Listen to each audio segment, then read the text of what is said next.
किसान की आमदन को दोगुना करने की बात चल रही है और यही समय की जरूरत है। इस संबंध में बात करने के लिए आज हमारे साथ मौजूद हैं तेजिंदर पाल सिंह जी, जो कि MBA की उपाधि प्राप्त हैं। किसान खेती धंधे से जुड़े हैं ये, और इसी मामले में इनको इस साल फरवरी और मार्च में 2 बार पंजाब सरकार की ओर से नवाजा जा चुका है। स्थानीय निकाय मंत्री नवजोत सिंह सिद्धू ने और मुख्यमंत्री अवार्ड के साथ PAU के मेले में इनको सम्मानित किया गया है। इनका मुख्य धंधा है सूर पालन का। सूर पालन को प्रोत्साहित करने का हर विकसित देश में इनका प्रभाव है। भारत के हर प्रांत में सूर पालन के मामले में इनका अहम योगदान है। बात करते हैं इनसे कि क्या कहते हैं कि सूर पालन का धंधा कितना सहायक हो सकता है किसान की आमदन को दोगुना करने में। हाँ, तो तेजिंदर पाल जी, क्या सुझाव हैं आपके पास कि किसान को आर्थिक मंदी से निकाला जा सके, खुशहाल बनाया जा सके? देखो अशोक जी, मैं तो अल्ट्रा मॉडर्न जो पिगरी है वो भारत में हो रही है तो उससे जुड़ा हुआ हूँ। तो मैं पिगरी से जुड़ी हुई बात ही आपको बता सकता हूँ। और जैसे आपका सवाल है कि किसान को आर्थिक मंदी से निकालने के लिए कैसे योगदान हो सकता, तो बिल्कुल हो सकता है। डेयरी और पोल्ट्री के विकसित होने के बाद ये एक अहम सहायक धंधा है जो पूरी दुनिया में बहुत ही बड़े तरीके से हो रहा है, बहुत ही लार्ज स्केल पे हो रहा है। लेकिन अपने भारत में अभी इसका कुछ ज़्यादा विकास नहीं हुआ है। इसीलिए मैं आपसे जो कहना चाहता हूँ कि किसानों के लिए ये धंधा नया है और उसके लिए उन्हें गहन ज्ञान की आवश्यकता है जी। और उन्हें वो ज्ञान की प्राप्ति कैसे कराई जाए। हाँ, मैं थोड़ा आपको बताऊंगा जितना अपने शो में मैं बता सकता हूँ। लेटेस्ट अपकमिंग सेक्टर पिगरी का है इंडिया में। पूरी दुनिया में बहुत ही बड़े लेवल पे ये धंधा हो रहा है और मेजरली ये क्वालिटी पोर्क की प्रोडक्शन के लिए ही हो। आपने देखा होगा अपने भारत में अनहाइजेनिक पिगरी है। गलियों में, सड़कों पे आपको चलते फिरते सूअर दिख जाते हैं। वो संतोषजनक नहीं है। हाँ, संतोषजनक नहीं है। वो गंदगी खा खू के अपना पेट भरते हैं, जिससे वो हेल्दी एनिमल नहीं है, खाने लायक उसका मीट नहीं है। लेकिन पूरी दुनिया में पोर्क सबसे ज़्यादा खाया जाता है। तो उसी के लिए हम इंडिया में काम कर रहे हैं। तो इसके लिए 3 मेजर कंपोनेंट हैं जिनके ऊपर हमें ध्यान देने की आवश्यकता है। यदि हम उन तीनों चीज़ों का ध्यान रख लें तो पिगरी से किसान अपनी आय को बिल्कुल दुगना कर सकता है और अपने जो किसान की आर्थिक मंदी है उससे भी बाहर निकल सकता है। क्या है तीनों चीज़? उसमें पहली चीज़ है कि हमारे पास अच्छे जानवर होने चाहिए। अच्छे जानवर से भाव है कि अच्छी नस्ल के जानवर होने चाहिए कि जो ज़्यादा से ज़्यादा बच्चे दे सकें और उनका ग्रोथ रेट काफ़ी हाई हो कि वो जल्दी बड़े होके उनको मार्केट में बेचा जा सके ताकि किसान के पास वापसी पैसा आए। दूसरा उसमें है उसका फूड। उसको हम ड्राई फीड दे सकते हैं, उसको हम हरा चारा खिला सकते हैं, सीजनल जो भी ग्रीन फॉडर है वो दे सकते हैं। और उसको हमने बिल्कुल होटल वेस्ट और गंदगी वगैरह नहीं डालनी है। आम भारत में प्रचलन है कि जी उसको होटल वेस्ट से बड़ा किया जा सकता है। लेकिन वहाँ क्या है कि बीमारी उसके अंदर जाएगी। तो जब हम उस मीट को काट के कहीं पे भी बेचेंगे या कोई भी उसको खाएगा तो बीमारी का आदमी के अंदर जाने का भी डर रहता है। तो इसलिए हाइजेनिक पिगरी करनी है, जो जिसका पूरी दुनिया में काम हो रहा है वो वही हमें भारत में करना है। यदि अच्छा एनिमल हम ले आए कहीं से खरीद के, किसी से बताने से, तो उसको अच्छी डाइट की भी ज़रूरत है, बैलेंस डाइट की, ताकि उसकी जल्दी ग्रोथ हो और जल्दी से जल्दी वो मार्केट में अपने शेड से निकल के मार्केट में जाए सेल होने के लिए और फार्मर को पैसा वापस आए। तेजिंदर जी, पिगरी जो सूर पालन का धंधा है काफ़ी पुराना है, पहले भी होता आ रहा है। अब नए मॉडर्न की हम लोग बात कर रहे हैं, तो उस आधुनिकता में और जो पुराने समय चला आ रहा है क्या अंतर है उसमें जहाँ पर कि हमारा किसान जो है मार खा सकता है? बहुत अंतर है जी। जो हमारे भारत में ट्रेडिशनल तरीके से पिगरी हो रही है उसका इंटरनेशनल लेवल पे कोई भी सिग्निफिकेंस नहीं है, क्योंकि सूअर पालन का धंधा सिर्फ तो सिर्फ उसका मीट खाने के लिए, मीट पर्पज़ से होता है। और यदि हमें मीट की क्वालिटी, एक तरह का वो ह्यूमन फूड है, यदि उस मीट की क्वालिटी हमें बेटर नहीं मिलेगी तो वो हम उसमें विकसित नहीं हो सकते।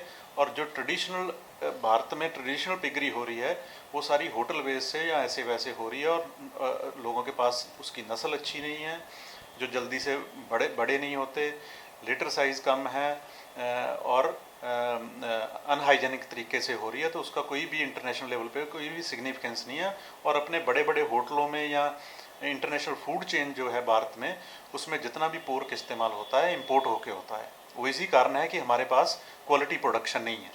तो वो जो लोग खाते हैं या जो ऑर्गेनाइजेशन उसको अपने मेन्यू में शामिल करते हैं पोर्क को, तो वो हाइजेनिक पोर्क को बाहर से इंपोर्ट करते हैं। और इसलिए इंडिया में बहुत बड़ा स्कोप है, क्योंकि ये बाहर से इंपोर्ट हो के आ रहा है। यदि हम यहीं पे क्वालिटी प्रोडक्शन पैदा कर लें तो वो उसका एक तो बहुत कम कॉस्ट में हम उसको प्रोडक्ट को बना लेंगे, और मार्केट ऑलरेडी यहाँ पे है क्योंकि बाहर से इंपोर्ट हो रहा है, तो उसी जगहों को हम सप्लाई कर सकते हैं। लेकिन उसके लिए सबसे ज़रूरी है कि हमारे पास क्वालिटी प्रोडक्शन होनी चाहिए। अच्छा, हमारे किसानों का भी ये बताने का कष्ट करेंगे कि कौन सी नई प्रजातियां हैं, उनकी पहचान जिनको आप लाना चाहते हैं? इसमें मेजर अच्छी क्वालिटी पोर्क प्रोडक्शन के लिए 3 प्रजातियां पूरी दुनिया में इस्तेमाल में लाई जाती हैं। पहली है यॉर्कशायर, दूसरा है लैंडर्स और तीसरा है ड्यूरन। इन तीनों के 3-वे क्रॉसिंग से जो प्रोडक्शन आती है और उसका जो पोर्क मिलता है वो वर्ल्ड का बेस्ट पोर्क मीट होता है, जिसको लोग पसंद करते हैं, खाते हैं। और मोस्टली ये तीनों प्रजातियां इंडिया में है भी, लेकिन आज इन ब्रीडिंग की समस्या से, क्योंकि ये काफ़ी अरसा पहले गवर्नमेंट ने के थ्रू इंपोर्ट हुआ होगा, या कुछ भी 20 साल पहले या 15 साल पहले, तो उनमें इन ब्रीडिंग आके क्योंकि ज़्यादा काम हुआ नहीं पिगरी के ऊपर, और वो भी प्रजातियां अभी ऊपर से देखने में वो ड्यूरक या यॉर्कशायर है, लेकिन इंटरनली वो ख़त्म हो चुकी हैं। तो हमें प्रजातियों के प्योरनेस के ऊपर भी काम करना है और उनकी बैलेंस डाइट के ऊपर भी काम करना है। तीसरा नंबर है हाउसिंग, उसके शेड, रख रखाव, और उसके ऊपर भी काम करना है। यदि इन तीनों चीज़ों के ऊपर हम काम करके क्वालिटी प्रोडक्शन करेंगे तो ये तय है कि किसान की आमदन भी दुगनी होगी, और हम भारत में एक पिगरी और पोल्ट्री के साथ साथ एक तीसरा सेगमेंट भी खड़ा कर देंगे, जिसकी पूरी दुनिया में सबसे ज़्यादा डिमांड है। तेजेंद्र जी, हमारी बात को वैसे आपने काफ़ी हद तक कवर कर दिया है, लेकिन फिर भी हम ये जानना चाहते हैं कि जैसे हमारे अंदर नकल करने की बड़ी आदत है। हम बाहर से कोई चीज़ लाते हैं ना, तो उसके परिणाम नहीं देखते हैं कि अच्छे होंगे या बुरे होंगे। पिगरी में भी ऐसा हो सकता है कि जो प्रजाति हम ला रहे हैं कि वो यहाँ के वातावरण में अपने आप को ना सुरक्षित महसूस करें। बिल्कुल नहीं जी, ऐसा भारत का वातावरण सबसे बढ़िया है। जहाँ पे ये प्रजातियाँ होती हैं वहाँ पे माइनस टेम्परेचर होता है, लेकिन इनका जो टेम्परेचर है 18 से 38 डिग्री, जो कंफर्टेबल टेम्परेचर है इनको, उसमें क्लाइमेट कंट्रोल में रखा जाता है। तो आप अशोक जी देखेंगे कि भारत में तो भगवान की इतनी कृपा है कि 18 से 38 डिग्री का जो टेम्परेचर है 8 महीने तो हमें वैसे ही मिलता है, बाकी और दो महीने सर्दी के और 2 महीने गर्मी के तो मैनेज करने हैं। तो हमारा उसका रख रखाव का खर्चा कितना कम हो जाएगा, और थोड़ा सा काम करने की ज़रूरत है। भारत तो एक प्लेटफार्म है किसी भी काम को करने का, थोड़ा सा आपकी विल स्ट्रांग होनी चाहिए। यदि वही प्रजातियां और वही पिगरी का जो है धंधा पूरी दुनिया में इतने बड़े लेवल पे हो रहा है, तो भारत में क्यों नहीं हो रहा है? थोड़ा बात को समझने की। अच्छा, ये बताएं कि आमदन की बात हम बाद में करेंगे, लेकिन सबसे पहले ये है कि फर्स्ट स्टेज के ऊपर, पहली स्टेज के ऊपर मदद की जरूरत है। तो आपकी जानकारी में, जहाँ आपके सहयोग से, आपके सुझाव से सरकार क्या दे सकती है इनको, पिगरी फार्मर को? आपकी तो मुख्यमंत्री साहब से मुलाकात भी हुई इस मामले में लेकर के। अशोक जी, सरकारें भिन्न भिन्न राज्य सरकारें इसके ऊपर काम कर रही हैं। 9-10 स्टेट सरकार के साथ हम भी काम कर रहे हैं किसी न किसी रूप में, क्योंकि फार्मर अकेला इतना पैसा R&D में नहीं लगा सकता, क्योंकि फार्मर पहले ही आर्थिक मंदी से गुजर रहा है जैसे आपने कहा।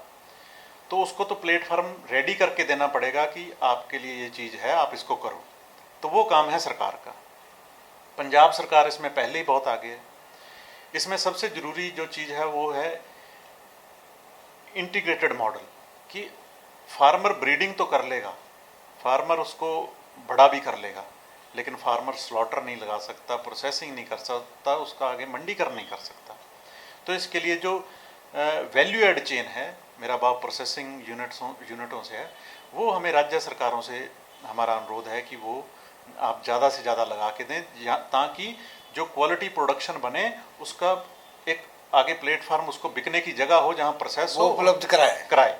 तो उसमें राज्य सरकारें कर भी रही हैं। जैसे केरला के पास अपना MPI में स्लॉटर हाउस है, प्रोसेसिंग यूनिट है, गुवाहाटी में है, NRC में, नेशनल रिसर्च सेंटर में है, West Bengal livestock corporation के पास अपना है। ऐसे ही पंजाब गवर्नमेंट में भी थोड़ा हमें पता चला है कि अप्रूव हुआ है। अब उसको कितनी जल्दी वो ऑन ग्राउंड आता है, नहीं आता है, कितना टाइम लगता है, अलग बात है, लेकिन राज्य सरकारें भी इसमें काम कर रही है और ख़ास करके पंजाब सरकार इसमें काफ़ी आगे चल रही है। आपने कई राज्य गिनाए हैं और कई छोटे राज्य उसमें मैं समझ रहा हूँ कि रह गए हैं, जैसे अरुणाचल है, सिक्किम है, और ये इनका क्या रुझान है? इनका भी राज्य एक्चुअली क्या है कि सारे ही राज्य थोड़ा थोड़ा आगे है, कोई ज़्यादा लेवल पे आगे है, कोई कम है। जैसे आपने सिक्किम अरुणाचल की बात की, तो नॉर्थ ईस्ट सारा ही पोर्क प्रोडक्शन के लिए जाना जाता है और वहाँ पे स्टेपल डाइट है पोर्क। अब जिसने पोर्क खाना ही है, उसको चाहे अच्छा मिले या बुरा मिले, तो उसने खाना ही है। तो यदि आदमी को अच्छा मिलेगा तो वो क्यों नहीं खाएगा? वो बुरा खाने को तैयार है तो अच्छा भी खाएगा, क्वालिटी पोर्क भी खाएगा। तो उसमें ऑलरेडी वर्ल्ड बैंक के प्रोजेक्ट आ रहे हैं नॉर्थ ईस्ट में, और उनके पास काफ़ी सारे फंड हैं और ऑलरेडी वो कर रहे हैं। लेकिन अशोक जी, टाइम तो लगेगा। किसी इंडस्ट्री को आपने, जैसे डेयरी ट्रेडिशनल थी, बैकयार्ड थी, उसको इंडस्ट्रियलाइज होने में टाइम लगा। अमूल, नेस्ले जैसी कंपनियों ने साथ दिया, उन्होंने किया। पोल्ट्री भी बैकयार्ड थी, ट्रेडिशनल थी, वेंकी जैसी कंपनियों ने आके उसको इंडस्ट्रियलाइज किया। तो ऐसे ही सर पिगरी भी अभी बैकयार्ड है, वो शेडों में लोग करने लग गए हैं, लेकिन उसका तरीका बैकयार्ड पिगरी का ही है, ट्रेडिशनल तरीके से ही हो रहा है। तो हमारी भी कंपनी पोलर जेनेटिक्स उसको इंडस्ट्रियलाइज करने में जुटी हुई है। अब सफलता कितनी जल्दी मिलती है वो भगवान क्या। ऐसे मैंने जैसे पहले भी जिक्र किया था कि आपके तो तार हर राज्य से जुड़े हुए हैं और हर विकसित देश से करीब से जुड़े हुए हैं। तो बात आमदन की आती है, किसान कितनी आमदन जो है कर सकता है इससे? जैसे डेयरी में उसने अपने आप को प्रफुल्लित किया है, मुर्गी पालन में भी कामयाब रहा है, तो सूर्य पालन में कितनी अपनी आमदन को बढ़ा सकता है? सर देखिए, मोटा मोटा मैं एक थंब रूल आपको बता देता हूँ कि यदि आपके पास अच्छा ब्रीडिंग एनिमल है, अच्छी बैलेंस डाइट है, अच्छा उसका रख रखाव है, तो यहाँ पे पंजाब में 80 से 100 रुपये लाइव वेट उसका भाव चल रहा है। केरला में 110 रुपये भी है, नॉर्थ ईस्ट में 130 रुपये भी लाइव वेट पर केजी रेट है। और इसका बेस्ट जो स्लॉटर वेट होता है वो 100 केजी के करीब होता है। और यदि आपके पास अच्छा एनिमल है, बैलेंस डाइट है, उसको कोई बीमारी नहीं है, तो वो 6, 6.5, 7 महीने में 100 किलो हो जाता है। और आपके पास, आप उस तरह से प्रोडक्शन कीजिए कि आप 10, मान लो 20 फीमेल से भी काम करते हैं, तो साल का आपके पास 200 एनिमल आ जाएगा। 10 की एवरेज से करेंगे, 2 बार इनकी फायरिंग, 2.4 बार है लेकिन अपने 2 बार ही मान के चलते हैं, तो 200 एनिमल आ जाएगा। अब 200 एनिमल को 10,000 से मल्टीप्लाई कर दीजिए, तो ये आपकी आमदन है। जो मतलब कहने का मतलब सही तरीके से आप इसको करोगे तो पैसे की तंगी नहीं आएगी। बहुत अच्छी बात है कि तेजेंद्र पाल जी आपने, और किसानों के हित में होंगी, और मैं समझता हूँ कि आर्थिक मंदी के दौर से निकालने के लिए काफ़ी हो सकती हैं। आप हमारे प्रोग्राम में आए, हम आपके बहुत शुक्रगुजार हैं। उम्मीद करते हैं कि आगे से भी आप इसी तरह से जुड़े रहेंगे। तो आज हमें इतना ही। तेजिंदर जी से आज हमने सूर पालन के बारे में बात की, जो कि किसानों की आमदन को दोगुनी करने के मामले में एक बहुत ही अहम सुझाव है। इसी के अंक के अगले अंक में हम आपसे बात करेंगे सूरों के नस्ल के ऊपर, ब्रीडिंग के ऊपर, कि कौन कौन सी नस्लें हैं और कैसे किसानों को बना सकते हैं।